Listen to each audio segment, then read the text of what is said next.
యేసుక్రీస్తు నామాన్ని బట్టి ఈ వాచ్ నైట్ సర్వీస్కి వచ్చిన మీ అందరికి కూడా నా హృదయపూర్వక వందనాలు తెలియజేస్తూ ఉన్నాను.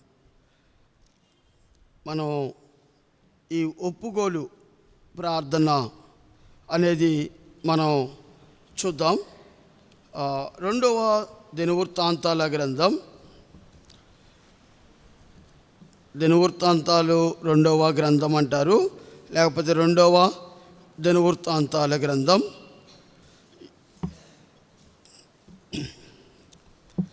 7వ అధ్యాయము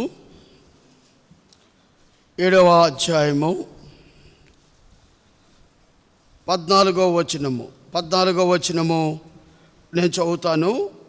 మీరు జాగ్రత్తగా నాతో పాటు మీ మనసులో మీరు చదవటానికి ప్రయత్నం చేయండి. పేజీ నంబర్ 365, పాత నిబంధన గ్రంథంలో 365.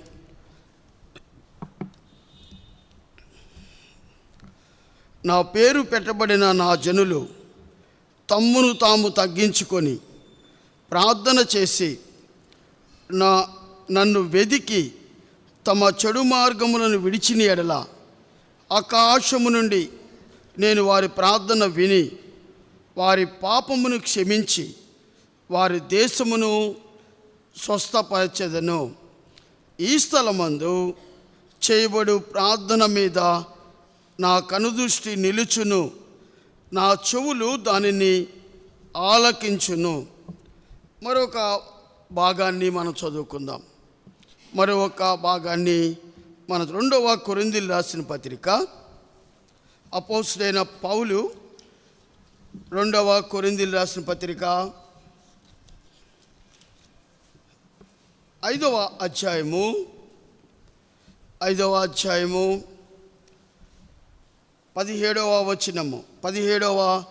వచనము. కాగా ఎవడైనను క్రీస్తునందున్న ఎడల వాడు నూతన సృష్టి, పాతవి గతించెను, ఇదిగో క్రొత్తవాయెను.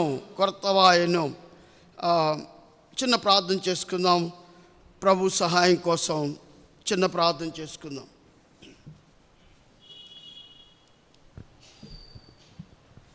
మా ప్రేమ కలిగిన మా ప్రియ పరలోకపు తండ్రి, మీకు ఎలాది వందనాలు, స్తుతులు, స్తోత్రాలు చెంచుకున్నాం తండ్రి. గత సంవత్సరం అంతా మీరెంతో కాచి కాపాడి మీ రెక్కల నీడలో మమ్మల్ని నడిపించి తండ్రి, మరొక నూతన సంవత్సరంలోనికి దయాకిరీటంగా మాకు ఇవ్వబోతున్నందుకు మీకు వందనాలు తెలియచేస్తూ ఉన్నాం. దేవా, ఈ ఒప్పుకోలు యొక్క ప్రార్థనలో తండ్రి, జనవరి మాసము 1వ తేదీ నుండి ఈ తేదీ వరకు మేము చేసిన ప్రతి పాపాన్ని ఒప్పుకోవడానికి మీ కృప చూపించండి. మా మనసులను, మా నోరులను తండ్రి తెరిచి మా పాపాలను మేము ఒప్పుకొని తండ్రి, మీరు మమ్మల్ని క్షమించి మీ బిడ్డలుగా మమ్మల్ని చేసుకోమని కోరుకుంటున్నాం తండ్రి. మీరే సహాయం చేయండి. నీ దాసుని నన్ను నీ సిలువ చాటున మరుగుపరుచుకొని మీ దివ్యమైన వర్తమానాన్ని బిడ్డలకు మీరు దయచేయమని కోరుకుంటూ యేసు నామములో ప్రార్థిస్తున్నాం తండ్రి, ఆమేన్.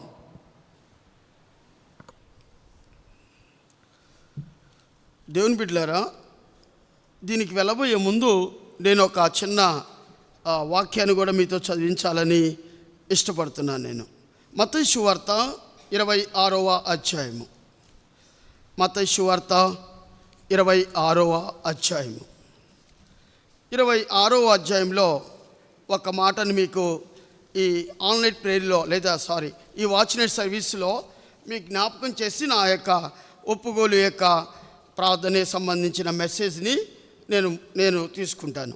చూడండి, 26వ అధ్యాయము, మత్తయి సువార్త 26వ అధ్యాయము 40వ వచనాన్ని మనం చదువుకుందాం. 40వ వచనము చూడండి. ఆయన మరలా శిష్యుల యొద్దకు వచ్చి వారు నిద్రించుట చూచి ఒక్క గడియైనను నాతో కూడా మేల్కొని ఉండలేరా? చూసారా, ఇక్కడ గమనించారా? దేవుని యొక్క బాధ చూడండి. దేవుని యొక్క సంవత్సరం మొత్తంలో కూడా ఇక్కడ ఒక మాట మాట్లాడుతున్నాడు. గెత్సెమనే తోటలో ఉన్న శిష్యులతో ఆయన రాత్రంతా కూర్చుని ప్రార్థన చేస్తున్నప్పుడు, తన శిష్యులు నిద్రపోతున్నప్పుడు ఆయన దగ్గరకు వచ్చి ఒక మాట మాట్లాడుతున్నాడు. ఏమని అడుగుతున్నాడు? ఆయన మరలా శిష్యుల యొద్దకు వచ్చి వారు నిద్రించుట చూచి, ఈ రాత్రి నువ్వు నిద్రపోవడానికి వచ్చావా? ప్రభువు చూస్తాడు. మన చర్చిలో ఒక గొప్ప విషయం ఏంటంటే, ఆన్లైన్ ప్రేయర్స్ లేవు మన దగ్గర. సంవత్సరానికి ఒక్కసారి. ఈ సంవత్సరం ఒక్కసారిలో ఆ రోజు కూడా కొంతమంది నేను చిన్నప్పుడు అంటే నేను నా వయసు 16-17 ఉన్నప్పుడు నేను వస్తా ఒక దుప్పటి తెచ్చుకునేవాడిని. అప్పుడు రేకుల షెడ్ ఇది. దుప్పటి తెచ్చుకునేవాడిని, ఒక మంచి గోడ చూసుకునేవాడు మూలన. ఇక ఆ దుప్పటి చలికి కప్పుకున్నట్టుగా నేను యాక్షన్ చేసేవాడిని. ఇక చిన్నగా నిద్రలోకి వెళ్ళేవాడిని. సోదరులారా, ఈ రాత్రి ప్రభు మీతో అంటున్నాడు, నాతో కూడా అంటున్నాడు, వారు నిద్రించుట చూచి ఒక్క గడియను నాతో కూడా మేల్కొని ఉండలేరా? మేల్కొని ఉండలేదా? ఒక గడియ అనే దాన్ని ఇంగ్లీష్లో 1 hour అని ఉండిద్ది. ఒక్క గడియ ప్రభువుకి మనం ఈ రాత్రి ఇవ్వలేమా? ఆలోచించండి. చూడండి, వెళ్దాం. మన యొక్క వాగ్దానములో 2వ దినవృత్తాంతాల గ్రంథంలో దేవుడు మనకు ప్రేమించి ఇచ్చిన అద్భుతమైన వాగ్దానములో ఒక భాగాల్లో కొంచెం మీకు నేను మాట్లాడతాను. 7:14 నా పేరు పెట్టబడిన నా జనులు తమ్మును తాము తగ్గించుకొని ప్రార్థన చేసి నన్ను వెదికి తమ చెడు మార్గములను విడిచిన ఎడల ఆకాశము నుండి నేను వారి ప్రార్థన విని వారి పాపమును క్షమించి వారి దేశమును స్వస్థపరిచెదను. ఇక్కడ కొన్ని వాగ్దానాలు ఉన్నాయి, కొన్ని హెచ్చరికలు కూడా ఉన్నాయి. అయితే దీని యొక్క బ్యాక్గ్రౌండ్ నేనేం చెప్పట్లేదు, ఒక భాగాన్ని గుర్తు చేస్తా నేను. ఈ రాత్రి ఈ ఒప్పుకోలు యొక్క ప్రార్థనలో ఒకటి, తమ్మును తాము తగ్గించుకోవాలి. ఎవరైతే విరిగి నలిగిన మనసుతో, ప్రభా ఈ సంవత్సరం అంతా కూడా నీకు వ్యతిరేకమైన జీవితాన్ని నేను జీవించాను, నా తలంపుల్లో, నా ఊహల్లో, నాకు ఇచ్చిన అద్భుతమైన సమయంలో ఆ సమయాన్ని కూడా నేను దొంగిలించాను. తమ్మును తాము తగ్గించుకోవాలి. ప్రభువు దగ్గరికి వచ్చేటప్పుడు తమ్మును తాము తగ్గించుకోవాలి. రెండవది, ఇక్కడ మనం చూస్తే ప్రార్థన చేసి తగ్గించుకొని దేవుని సన్నిధికి వచ్చినప్పుడు ప్రార్థన చేయటం నేర్చుకోవాలి. నన్ను వెదకి తమ చెడు మార్గములు విడిచిన ఎడల ఆకాశము నుండి నేను వారి ప్రార్థన విని, చెడు మార్గాలు విడిచిపెట్టడానికి ఇష్టపడాలి. నేను ఒక భాగంలో ఇలా చూడండి, మనం నూతన సంవత్సరంలోకి వెళ్ళేటప్పుడు కొత్త బట్టలు వేసుకుంటాం. మనం నూతనంగా వెళ్ళాలని మన శరీరం పైన ఉన్న బట్టలు చాలా నూతనంగా ఉంటాయి, చాలా చక్కగా మీరు వస్తారు. అయితే నూతన వస్త్రాలతో నూతన విధానంలో మీరు నూతన సంవత్సరంలోనికి అడుగు పెడతారు. అయితే పాత దానితో వెళ్తూ ఉంటారు చాలాసార్లు పాత హృదయంతో వెళ్తూ ఉంటారు నూతన సంవత్సరంలోనికి. పాత మనసుతో వెళ్తూ ఉంటారు, పాత ఆలోచనలతో వెళ్తూ ఉంటారు. ఈ రాత్రి అందుకనే నేను 2వ కొరింథీయులకు రాసిన పత్రికలో చదివాను, పాతవి గతించినవి సమస్తము నూతనమాయను. పాతవన్నీ గతించేట్టుగా మనం చేయాలి. ఏమేమి దేవుడు మన జీవితాల్లోంచి తీసివేయాలి అని ఇష్టపడుతున్నారో మనం చూద్దాం. దానికి వెళ్ళబోయే ముందు వారి ప్రార్థన విని వారి పాపమును క్షమించి వారి దేశమును స్వస్థపరచెదను. చూడండి, మీ పాపాన్ని మీరు దాచుకొని వెళితే, బాగా వినండి మీరందరూ, మీ పాపాన్ని మీరు దాచుకొని నూతన సంవత్సరంలోకి వెళితే మీ జీవితంలో ఎన్నడూ ఆశీర్వాదంలోకి వెళ్ళలేరు. మీ నోటితో మీ పాపాలు ఒప్పుకున్నప్పుడు, దాన్ని విడిచిపెట్టినప్పుడు దేవుడు అద్భుతమైన ఆశీర్వాదాన్ని ఇస్తాడు. మన పాపాలు మన నోటితో, ఎవరో కాదు, నీ పాపాలు నువ్వు నోటితో ఒప్పుకుంటే ఆయన నమ్మదగిన వాడు, నీతిమంతుడు కనుక సమస్త దుర్నీతి నుండి నిన్ను నన్ను పవిత్రులుగా మార్చే దేవుడు. ఎప్పుడైతే నువ్వు నూతన హృదయంతో నూతన సంవత్సరంలోకి అడుగు పెడతావో ఆయన పైనుంచి ఆశీర్వాదంతో నింపుతాడు. ఈ రాత్రి కొన్ని విషయాలు మీ మధ్య నేను ఉంచాలని ఇష్టపడుతున్నాను. రండి, 2వ కొరింథీయులకు రాసిన పత్రిక 5వ అధ్యాయము 17వ వచనము. కాగా ఎవడైనా క్రీస్తునందు ఉన్నయెడల వాడు నూతన సృష్టి, పాతవి గతించెను. నిజంగా మన జీవితాల్లో పాతవి గతించేగా ఉన్నాయా? ఎన్నో సంవత్సరాలు, కొంతమందికి చాలా సంవత్సరాలు మనకి దేవుడు కాపాడుతూ వచ్చారు, ఇంకా సజీవుల లెక్కలో ఉన్నాం. ఇన్ని సంవత్సరాల్లో మన బ్రతుకులో ఉన్నటువంటి పాత స్వభావం చచ్చిపోయిందా? పాతవి గతించినాయా? ఏమి పాత విషయాలు మన జీవితాల్లో ఉంటాయి? మన జీవితాల్లో పాతవి ఏమో ఉంటాయి. 7 భాగాలు ఉన్నాయి. 7 భాగాలు చెప్పేంత సమయం లేదు, కానీ 5 ఖచ్చితంగా చెప్తాయి ఈరోజు మీకు. ఒకటి చూద్దానండి. లేవీకాండం పాతవి ఏమున్నాయి మన జీవితాల్లో? లేవీకాండం 13వ అధ్యాయము. లేవీకాండం 13వ అధ్యాయము 11వ వచనము. అది వాని దేహ చర్మమందు పాతదైన కుష్ఠము. ఈ కుష్ఠరోగం వచ్చిన వారు ఊరు బయట ఉంటారు. నెంబర్ 1, ఈ కుష్ఠరోగం వచ్చిన వారు పాపి అని అంటారు. చూడండి, ఈ కుష్ఠరోగం ఎలా ఉంటుందంటే, మన జీవితంలో పాపము ఎలా మన జీవితాలను పాడు చేస్తుందో, ఈ కుష్ఠరోగం పొందిన వారు పాప స్వభావంతో కలిగి ఉంటారు. పాపము ఎలా అయితే, ఆ కుష్ఠరోగం ఎలా అయితే మన శరీరాన్ని పాడు చేస్తుందో, మన ఆత్మను కూడా పాడు చేస్తుంది ఈ పాపం. పాతదైన కుష్ఠము. పాపముతో నింపబడిన నీవు పాతదైన కుష్ఠముతో, కుష్ఠరోగం ఎలా అయితే కొరుక్కుంటూ తింటూ ఉండిద్దో శరీరాన్ని, ఎలా అయితే వాసన కంపు కొట్టిద్దో ఆ శరీరంతో నేను తిరిగి పాతదైన ఆ పాపాన్ని పట్టుకొని నూతన సంవత్సరంలోకి అడుగు పెడతావా నువ్వు? కానీ దేవునికి ఇష్టం లేదు.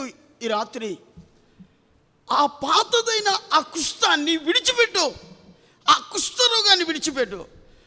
తమ్మును తాము తగ్గించుకొని ప్రార్థన చేస్తే ఆకాశముందు ఆయన ప్రార్థన విని ఆ దేశమును స్వస్థపరుస్తాడట. దేవుని బిడ్డలారా, మన పాపములన్నింటినీ క్షమించి ఆ దేశాన్ని స్వస్థపరుస్తానన్నాడు. నువ్వు ఎప్పుడైతే ప్రభువా నేను పాపిని ఒప్పుకుంటావో, నీ సమస్త అరికాలం మొదలుకొని నడినెత్తుకున్న సమస్త పాపాన్ని కడిగి పవిత్రపరచడానికి దేవుడు నీ హృదయం అనే బయట నిలబడి ఉన్నాడు.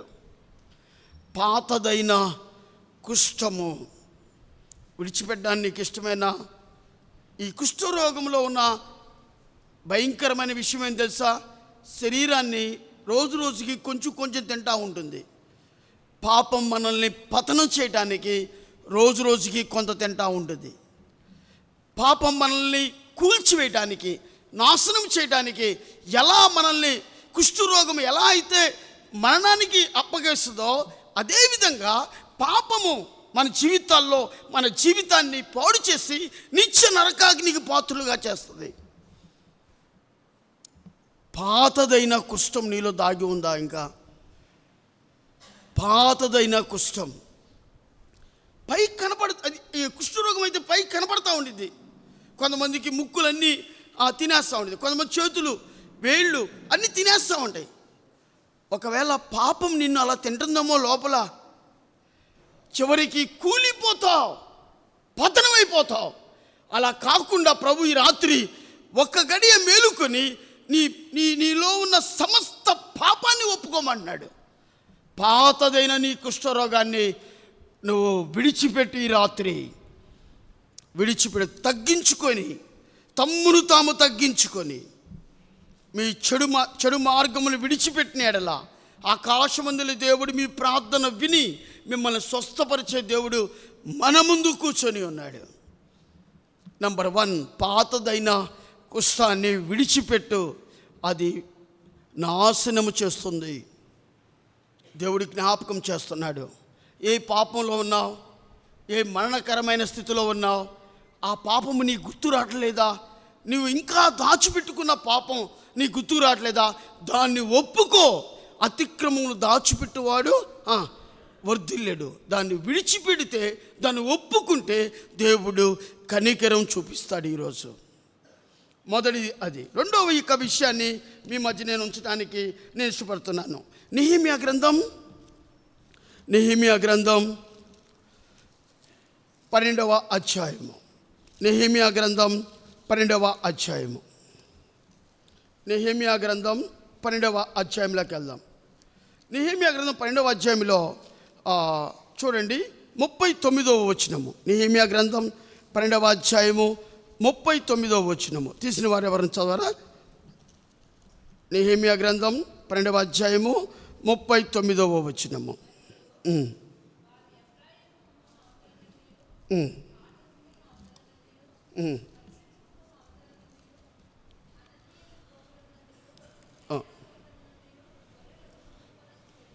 చాలమ్మా. అక్కడ ఒక మాట మీరు గమనించండి. నెహెమ్యా గ్రంథం 12వ అధ్యాయం 39వ వచనంలో పాత గుమ్మం. నెహెమ్యా యెరూషలేములో 12 గుమ్మాలు ఉన్నాయి. ఈ 12 గుమ్మాలు అగ్ని చేత కాల్చబడ్డాయి, బూడిదైపోయాయి. ఆ రోజుల్లో ఉన్నటువంటి నెబుకద్నెజర్ రాజు వచ్చి ఆ బబులోను దేశం నుంచి వచ్చి ఆ యెరూషలేముని, ఆ గుమ్మాలన్నింటినీ కాల్చివేసి బూడిద చేశాడు. దానిలో ఒక గుమ్మం పేరు పాత గుమ్మం.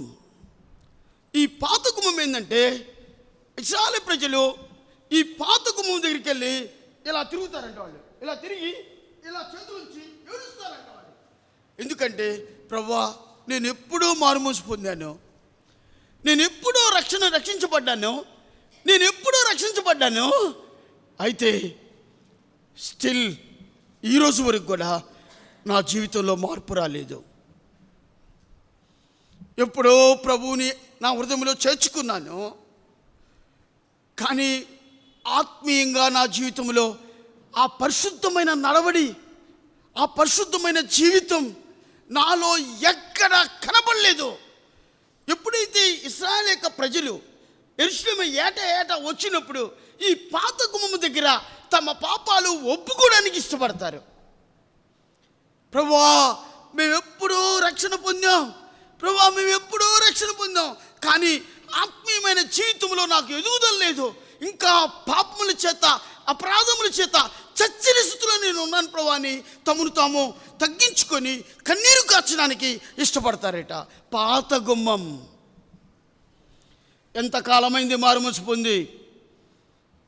ఈ పాత గుమ్మము దగ్గరికి వచ్చినప్పుడు తమ్మును తాము తగ్గించుకుంటే, ప్రార్థన చేస్తే దేవుడు ఆ ప్రార్థన విని నిన్ను స్వస్థపరుస్తాడు, నీ కుటుంబాన్ని స్వస్థపరుస్తాడు, నీ సంఘాన్ని స్వస్థపరుస్తాడు, నీ దేశాన్ని స్వస్థపరుస్తాడు. అతిక్రమములు దాచిపెట్టువాడు వర్ధిల్లడు. ఇంకెంతకాలం దాచిపెడతాం? 2023 వరకు నువ్వు దాచిపెట్టావు కదా. 2024లో నూతన సంవత్సరంలోకి అడుగుపెట్టేటప్పుడు ఈ పాత మనసుతోనే, ఈ పాత శరీరంతోనే, ఈ పాత బుద్ధులతోనే, ఈ పాత వేషాలతోనే అడుగు పెడతావా? పాతవి గతించినని పౌలు గారు చెప్పారు. నిజంగా గతించిన మీ జీవితాల్లో నంబర్ 1 పాత కుష్టము గతించిపోవాలి. నంబర్ 2 పాత గుమ్మం జ్ఞాపకం చేస్తుంది. నీ నడవడి ఎలా ఉంది? పాత గుమ్మం దేని చూస్తుంది సార్? నీ యొక్క నడవడి 2023 వరకు ఎలా నడిచావు? నీ పాదాలు ఎక్కడికి నడిచినాయి? పాపానికా, పరలోకానికా? పాపమునికా, పరిశుద్ధతగా నడిచినాయి అని పాదాలు? ఒప్పుకుందాం, కన్నీరు కరుద్దాం. ప్రభువా, నేను పాపిని అని మీ నోటితో మీరు ఒప్పుకుంటే అది ఎంత ఆశీర్వాదమో తెలుసా? ఎవరి నోటితో వారి పాపాలు ఒప్పుకున్నప్పుడు అద్భుతమైన ఆశీర్వాదం నీ మీదకి, నీ కుటుంబం మీదకి ఈ రాత్రి ప్రభు దిగి వచ్చునుగాక. ఎంత గొప్ప ఆశీర్వాదం తెలుసా? నీ పాపాన్ని నువ్వు ఒప్పుకున్నప్పుడు ఆకాశమందలి దేవుడు నీ ప్రార్థన విని సంతోషపరుస్తాడంట. నీ పాపములను ఇంకెన్నడికి జ్ఞాపకం చేసుకునని సముద్ర అగాధ జలాల్లో పడవేస్తాడంట. దాన్ని ఇంకెన్నడికి జ్ఞాపకం చేసుకోడు. ఇంకా పాపం దాగి ఉందా నీలో? ఇదే రక్షణ దినము, ఇదే అనుకూలమైన సమయం.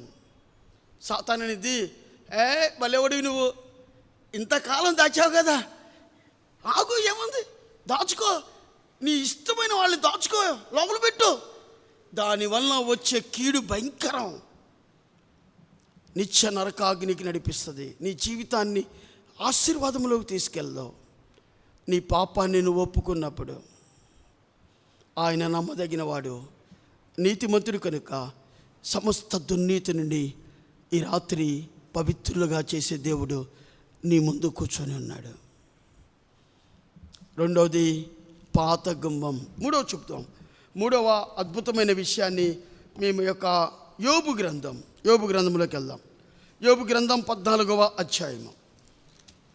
యోబు గ్రంథం 14వ అధ్యాయము 7వ వచనము.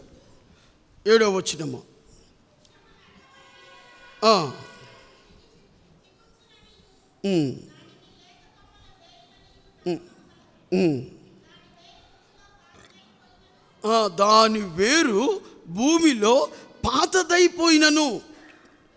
చాలండి, దీంట్లో ఉన్న ఆత్మీయ అర్థాన్ని మీకు నేను చెప్తున్నాను, జాగ్రత్తగా వినండి. సోదరులు వినండి. చెట్టు పైన కనపడుతుంది, వేరు కనపడదు. బాగా వినండి, ఇక్కడ ఉంది పాతదైపోయినను. ఏంటి? భూమిలో పాతదైపోయినను. ఏది? వేరు భూమిలో పాతదైపోయినను. చెట్టు పైన కనపడుతుంది, వేరు లోపల, భూమి లోపల ఉంటుంది. ఆ వేరు ఎంత లోతుకెళ్ళింది ఎవరికి తెలియదు. బాగా వినండి, ఈ రాత్రి వినండి. ఆ వేరు ఎంత భూమి లోపలికి వెళ్ళిందో ఎవరికి తెలియదు. ఎంత చెట్టు పైకి ఎదుగుతుందో అంత వేరు లోపలికి వెళ్తుందంట.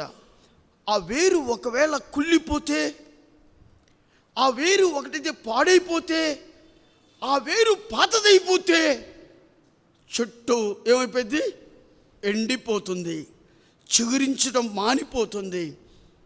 సోదరులారా, ఈ పాతదైన వేరు ఏంటి? దేని చూస్తుంటే నీ రహస్య జీవితాన్ని చూస్తుంటుంది. పైకి బాగానే ఉంటావు, ప్రైజ్ లార్డ్ బ్రదర్ అంటావు, అంతరంగంలో భయంకరమైన పాపంతో నిండి ఉంటావు. ఒక దినాన అది గప్పు వేసింది, ఒక దినాన్న కూలిపోతావు. పాతదైన వేరు అది. నీ రహస్య జీవితం ఎలా ఉంది? పబ్లిక్లో ఉన్నప్పుడు భలే ఉంటావు నువ్వు. ఒంటరిగా ఉన్నప్పుడు నీ సెల్ ఫోన్లో ఏం చూస్తున్నావు? ఎలాంటి జీవితాన్ని జీవించావు ఈ సంవత్సరాంతా? పాతదైన వేరు, రహస్యమైన జీవితం ఏముంది నీలో? 3 విషయాలు చెప్పాను మీకు నేను. నెంబర్ 1, మొదటిది పాతదైన కుష్టము. 2 పాత గుమ్మం. 3 పాతదైన వేరు. రహస్య జీవితం ఏముంది? మొదటిది పాత కుష్టం అనేది పాపానికి సాదృశ్యం. ఏ పాపం చేస్తున్నామో అది నీ శరీరాన్ని నీకు తెలియకుండా అది తినేస్తూ ఉండిద్ది. 2 పాతదైన గుమ్మం ఎంతకాలమైందో మారుమూసిపోయింది, కానీ ఎన్నడూ దైవ చిత్తానుసారమైన పశ్చాత్తాపం నీలో కలగలేదు. ఇస్కరియోతు యోధా కూడా ఏడ్చాడు తెలుసా, పేతురు కూడా ఏడ్చాడు. మరి ఇస్కరియోతు యోధా ఎందుకు చనిపోయాడు, పేతురు ఎందుకు బతికాడు, భూమిని తలకిందులు చేసేవాడికి ఎలా మారాడు? ఇస్కరియోతు యోధా కూడా ఏడ్చాడు తెలుసా మీకు. యేసుప్రభు వారిని పట్టించిన తర్వాత ఇస్కరియోతు యోధా ఏడ్చాడు. ఏడ్చినా కానీ షో చేశాడు. ఆయన అందరూ మెచ్చుకునేట్టుగా చేశాడు, బాధపడేట్టుగా చేశాడు. అయ్యో ఇస్కరియోతు యోధా కూడా ఏడుస్తున్నాడని అందరి ఎదుట, మనుషుల ఎదుట ఏడ్చాడు. ఆయన దైవ చిత్తానుసారమైన పశ్చాత్తాపం తన జీవితంలో కలగలేదు. అందుకనే అతడు ఉరేసుకొని నడిమికి బద్దలై పేగులు బయటకు వచ్చి చనిపోయాడు, నిత్య నరకాగ్నికి పాత్రుడైపోయాడు. పేతురు అలా చేయలా. తను ఎప్పుడైతే పాపం చేశాడో, ముమ్మారు అబద్ధం ఆడాడో, గోడ తట్టు తిరిగి పశ్చాత్తాపడ్డాడు. ఆ దైవ చిత్తానుసారమైన పశ్చాత్తాపం భూమిని తలకిందులు చేసేవాడిగా మార్చేసింది. చెడ్డ వేరు, పాతదైన వేరు మీ జీవితాల్లో ఏముంది? 4వ చూసుకుందాం. 4వ చూద్దారండి. లూకాసు వార్త 5వ అధ్యాయము. లూకాసు వార్త 5వ అధ్యాయము 39వ వచనము. లూకాసు వార్త 5వ అధ్యాయము 39వ వచనము.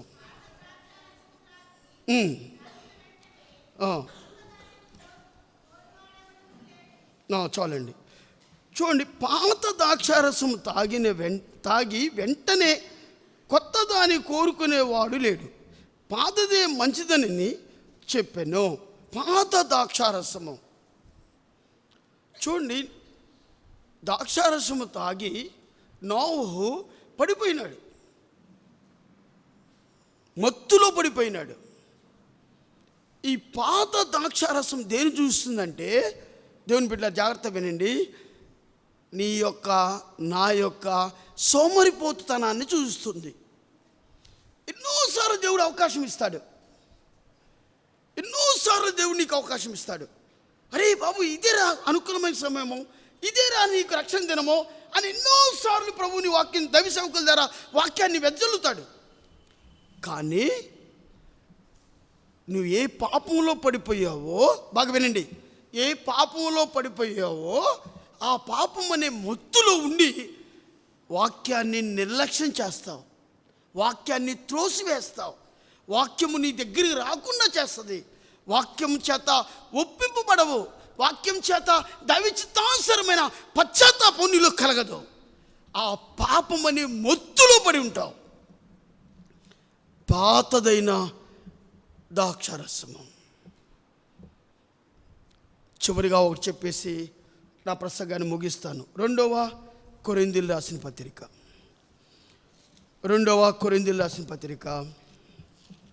3వ అధ్యాయము. 2వ కొరింథీయులకు రాసిన పత్రిక 3వ అధ్యాయము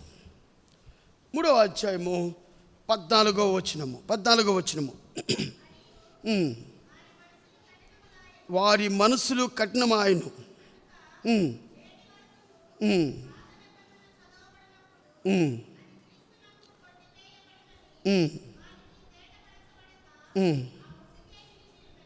చూడండి, పాత నిబంధన. ఈ పాత నిబంధన ఏం చూస్తుందంటే ఆచార సంప్రదాయాలు. అరే బాబు, తాలిపడతాడు వద్దురా, మన సంఘాల్లో లేదురా అంటే నేను కట్టాల్సిందే అంటాడు. ఆచార సంప్రదాయాలు విడిచిపెట్టుకోవడం ఇష్టం లేదు. కానీ క్రీస్తు రక్తము కొత్త నిబంధనలోకి మనం వచ్చాం. మనం దేవుడు మనకు కొత్త నిబంధన ఇచ్చాడు. ఆచార సంప్రదాయాల నుండి మనము బయటకు రావాలి. వచ్చావా? అందుకనే 2వ కొరింథీయులకు రాసిన పత్రిక 5వ అధ్యాయము 17వ వచనము. కాగా ఎవడైనా క్రీస్తునందు ఉండేలా వాడు నూతన సృష్టి, పాతవి గతించెను, ఇదిగో కొత్తవాయెను. దేవుడు పాతవి గతించేట్టుగా కొత్త మనసుతో కొత్తగా నిన్ను చేయాలని దేవుడు ఇష్టపడుతున్నాడు. నీకు ఇష్టమేనా? అందుకని 2వ కొరింథీయులకు రాసిన పత్రిక 2వ దినవృత్తాంతాలు 7వ అధ్యాయము. 2వ దినవృత్తాంతాల గ్రంథం 7వ అధ్యాయము.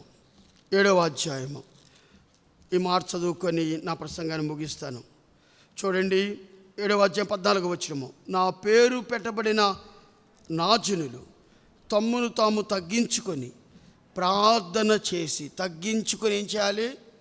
ప్రార్థన చేయాలి. ప్రార్థన చేయడం అంటే నీ నోటితో నువ్వు నీ పాపాన్ని ఒప్పుకోవాలి. ప్రార్థన చేసి నన్ను వెదకి తమ చెడు మార్గమును విడిచిన యెడల ఆకాశము నుండి నేను వారి ప్రార్థన విని వారి పాపమును క్షమించి వారి దేశమును స్వస్థపరచుదను.